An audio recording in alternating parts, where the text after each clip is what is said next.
Pola pergerakan harga telur di pasar.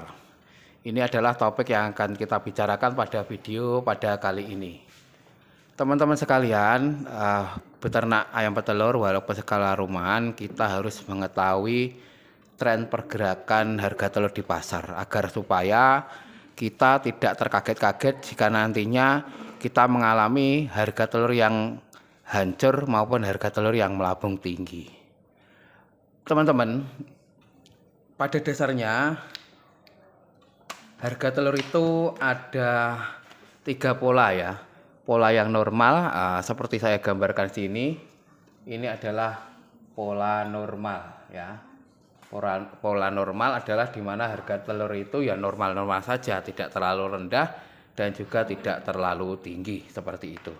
Terus ada pola tinggi ya, pola tinggi katakanlah. Tinggi. Pola tinggi seperti ini, harganya melambung tinggi sampai dengan 30.000 lebih bahkan. Nah, itu juga pernah. Dan juga ada pola rendah ya, pola rendah seperti ini. Pola rendah seperti ini. Jadi pada umumnya itu pergerakan telur ya seperti ini teman-teman. Normal-normal saja. Harga normal dari segi peternak itu harganya juga masuk akal, masih bisa mendapatkan margin. Dari segi pembeli harganya juga tidak terlalu tinggi, artinya dia terjangkau seperti itu. Ya. Ada pula pola yang tinggi, ini harganya melambung tinggi, peternak mendapat keuntungan yang lebih, tapi pembeli spend money atau mengeluarkan duit terlalu banyak untuk memberi telur seperti harganya ketinggian seperti itu. Ada juga pola harga yang rendah, artinya harga telur ini sudah tidak masuk akal bagi peternak. Artinya peternak ini merugi ya, merugi karena harga pakan biasanya tidak nyucuk dengan harga telur seperti itu. Ini pola-pola telur seperti ini. Katakanlah ini satu siklus ya teman-teman ya. Peternak ayam petelur itu katakanlah satu siklus gini ya. Satu siklus ternak ya, satu siklus ternak seperti ini kira-kira 100 minggu ya, 100 minggu kurang lebih 2 tahun ya. Pasti nanti kita akan mengalami pola seperti ini. Ada kalanya harga rata-rata, terus harga tinggi, terus harga rendah. Jadi apa-apa yang harus kita lakukan atau apa-apa yang harus kita siasati jika terjadi pergerakan harga yang tidak wajar itu perlu kita persiapkan sedini mungkin seperti itu. Harga normal ini teman-teman biasanya itu terjadi karena permintaan itu seimbang dengan penawaran ya, permintaan seimbang dengan penawaran. Kondisi telur di pasar dengan permintaan masyarakat itu biasanya seimbang sehingga menghasilkan harga yang normal seperti ini ya. Harga normal ini biasanya nanti harga pakan stabil ya, harga pakan juga stabil seperti itu. Terus stok pakan juga stabil. Bahan baku pakan juga ada ya seperti itu, artinya mencukupi, ada atau mencukupi. Biasanya faktor-faktornya seperti itu. Permintaan telur dari masyarakat itu normal, terus suplai dari kita peternak itu juga normal. Artinya adanya keseimbangan antara populasi ayam yang menghasilkan telur dengan permintaan di masyarakat. Kalau itu terjadi keseimbangan, maka biasanya harga ayamnya itu harga telurnya itu juga normal. Artinya dari segi kita sebagai peternak juga mendapatkan margin ya, opah kita bekerja mengurus ayam itu dari segi masyarakat harganya juga realistis seperti itu. Jadi ini kondisi yang normal. Terus juga itu ada kondisi yang tinggi ya teman-teman, harga melambung tinggi. Ini biasanya terjadi karena suplai telur lebih kecil daripada permintaan. permintaan ya. Suplai kecil suplai telur ini lebih kecil dari permintaan. Biasanya ini pada event tertentu ya, tertentu. Biasanya saat hari raya atau pas ada sesuatu hal pokoknya yang menyebabkan suplai kita atau pemenuhan kebutuhan telur ini rendah. Bisa jadi peternak produktivitasnya turun. Nah, ini peternak produktivitas telurnya turun sehingga menyebabkan telur yang ada di pasaran itu sedikit, dan biasanya ini telur akan melambung tinggi ya. Ini telur akan melambung tinggi atau di event-event tertentu menjelang hari raya atau hari-hari yang lain.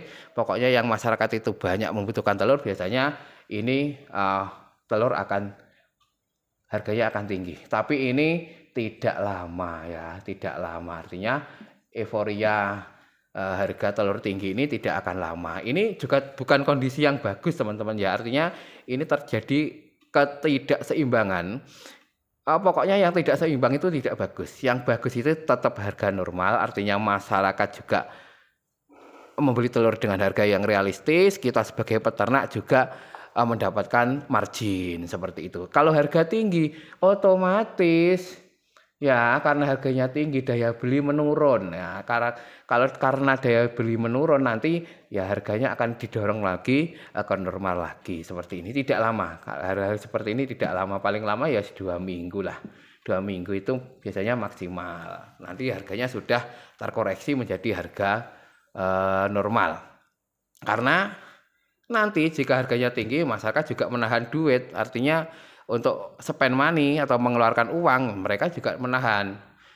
Kalau tidak terlalu butuh ya sudah ditahan dulu, uangnya ditahan, tidak dibelanjakan. Artinya ya nanti ya sudah telur akan menumpuk, dianggap stok banyak ya harga biasanya kembali normal lagi seperti itu. Ya polanya seperti inilah. Terus ada yang ketiga adalah harga rendah. Nah, harga rendah ini masalah buat kita teman-teman ya. Kalau harga normal oke, harga tinggi oke, harga rendah ini problem bagi kita sebagai peternak. Karena apa? Harga rendah ini tidak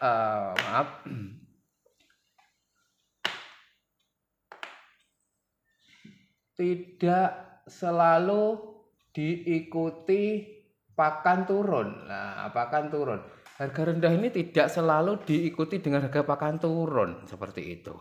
Ini juga membuat kita remuk. Artinya kita mode bertahan kalau di sini nih ya.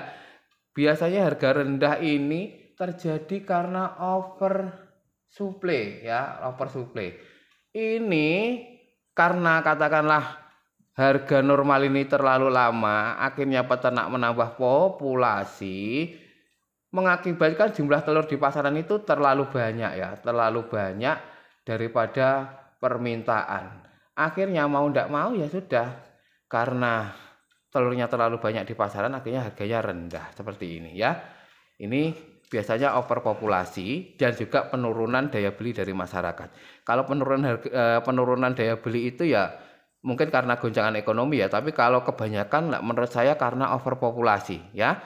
Karena peternak sudah terlalu lama nikmat di jalur harga normal yang akhirnya menyebabkan peternak itu juga mendapatkan margin lumayan, akhirnya mereka berbondong-bondong tambah populasi, menaikkan populasi ayam, akhirnya populasi telur juga otomatis terlalu banyak daripada permintaan, maka harganya akan terkoreksi turun rendah seperti itu.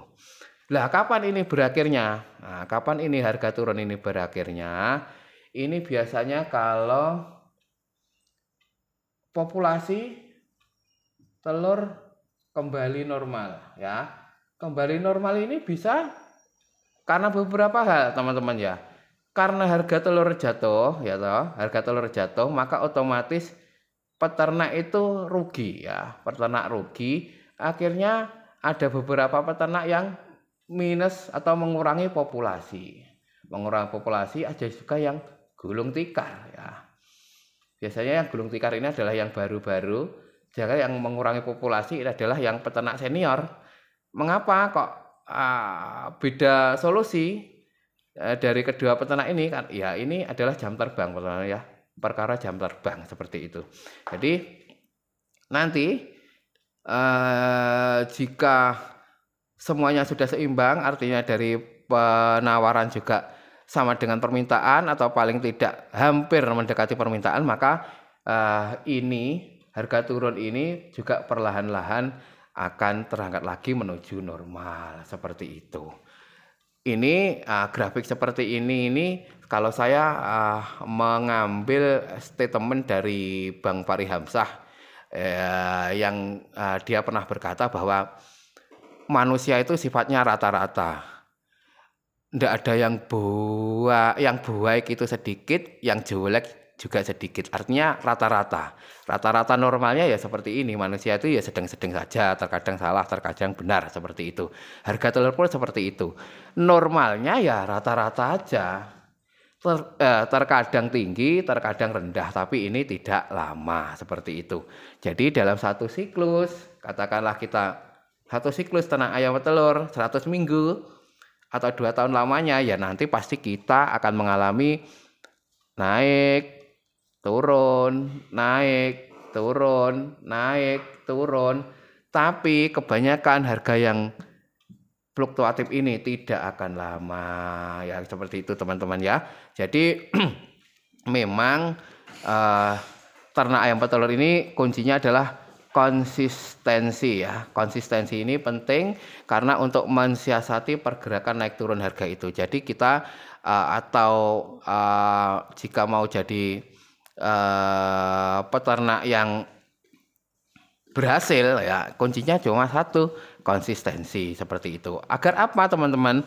Agar nanti saat kita mengalami harga turun, katakanlah di sini turun, kita tetap memelihara. Lah nanti saat di sini harga naik, kita bisa menutupi yang turun tadi. Terus kan kebanyakan juga harga normal seperti ini. Jadi ya memang konsistensi itu diperlukan. Lah itulah resep daripada peternak-peternak senior. Walaupun dalam suatu waktu, katakanlah dalam waktu 3 bulan, dia mengalami kerugian, dia tetap bertahan, ya toh, tetap bertahan agar supaya nanti pada saat harga tinggi dia juga dapat keuntungan daripada produksinya, karena dia tidak menutup atau tidak gulung tikar, maka yang rugi ini bisa tertutupi oleh yang laba seperti itu teman-teman ya. Itu. Kira-kira pola pergerakan telur itu ya seperti itu saja teman-teman ya. Jadi tidak perlu khawatir ya, tidak perlu khawatir dalam satu siklus itu pergerakannya rata-rata adalah harga normal. Harga tinggi dan harga rendah itu ya datang tapi sekali-kali, tidak terlalu lama seperti itu ya. Seperti kemarin waktu jagung langka, ya remuk, tapi tidak lama, 3 bulan seperti itu ya. Kalau boleh pinjam kata-kata ya badai pasti berlalu seperti itu. Tapi jangan sampai badai yang lewat itu memporak-porandakan kita. Jadi kita harus tetap bisa bertahan agar supaya saat badai berlalu paling tidak bangunan kita tetap ada untuk menyambut hari-hari cerah seperti itu ya. Jadi inti teman-teman, jangan khawatir ya, jangan khawatir dengan pola pergerakan harga telur di pasar ini. Ya nanti pasti kita menemui harga tinggi, pasti menemui harga rendah, tapi kebanyakan harganya normal. Jadi jangan begitu khawatir. Yang penting kita bisa mempertahankan produktivitas, manajemen pakan, manajemen kandang dan lain-lain, pasti semuanya akan berjalan baik-baik saja seperti itu teman-teman. Lah dari grafik ini teman-teman, nanti kita bisa belajar di mana waktunya apa yang harus kita lakukan saat harga tinggi, apa yang harus kita lakukan saat harga normal, dan apa yang kita harus lakukan pada saat harga turun. Langkah-langkahnya apa? Nanti pada saatnya akan kita buatkan videonya seperti itu ya. Terus dari sini juga kelihatan teman-teman ya, kita memulai usaha ayam petelur itu bagusnya dari mana? Dari posisi yang normal, tinggi, atau rendah. Itu semua juga ada tip-tipnya atau kiat-kiatnya. Nanti akan kita sampaikan di sini seperti itu. Mungkin teman-teman bertanya, "Pak, lah kamu itu kan cuma peternak ayam skala rumahan.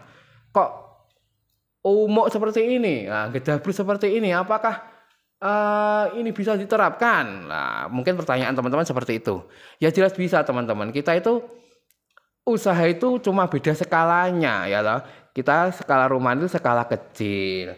Ada yang besar itu skala besar seperti ini. Yang beda adalah modalnya ya, modalnya. Tapi pengelolaannya, pengelolaan itu sama ya. Yang membedakan adalah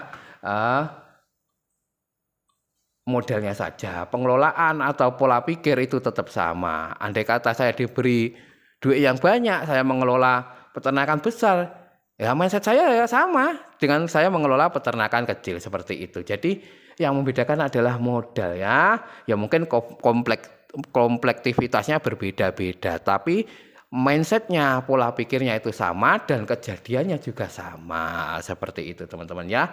Seperti itulah, itulah teman-teman pola pergerakan garis telur. Nah, dari sini kita dapat mengambil banyak hal ya, nanti akan coba kita sampaikan kalau harga normal bagaimana, kalau harga tinggi bagaimana, kalau harga rendah bagaimana, kiat-kiatnya nanti akan kita sampaikan di video yang berikutnya.